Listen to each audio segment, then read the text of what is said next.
আপুনি যে আপোনাৰ মোবাইলটো ইউজ কৰি আছে, এই মোবাইলটো আপোনাৰ শৰীৰৰ কাৰণে ভাল নে বেয়া, আপোনাৰ ব্ৰেইনত কিমান এফেক্ট কৰি আছে, আপুনি নিজেই জানি ল'ব পাৰিব মোবাইলৰ মাধ্যমত। অৱশ্যে আমি এইটো চবে চেক কৰিব লাগে, নিজৰ নিজৰ মোবাইলটো কিমান ছেফ আৰু আমাৰ ব্ৰেইনৰ কাৰণে, আমাৰ শৰীৰৰ কাৰণে কিমান ছেফ, সেইটো আমি নিজেই চেক কৰিব লাগে। সেইটো কাৰণে আপোনালোকে নিজৰ মোবাইলটো ল'ব, আপোনাৰ মোবাইলৰ ডায়েল পেডত যাব, আপুনি *#07# ডায়েল কৰিব। ইয়াত দেখিবলৈ পাইছে হেড চাৰ ভেলু, বডি চাৰ ভেলু।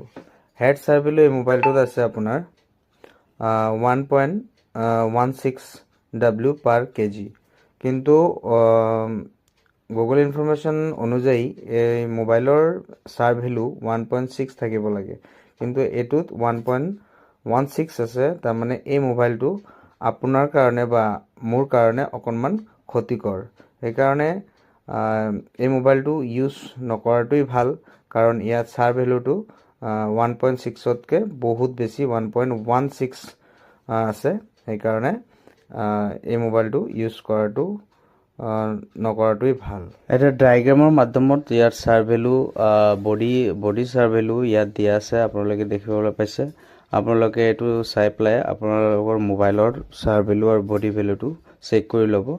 আৰু চাৰ ভেলু যদি বহুত হাই থাকে তেনেহ'লে ব্ৰেইনত বেয়াকৈ এফেক্ট কৰিব আৰু যিকোনো সময়ত মোবাইলটো ব্লাষ্ট হ'ব পাৰে আৰু মোবাইলটো বহুত ডেঞ্জাৰাছ হৈ যাব পাৰে।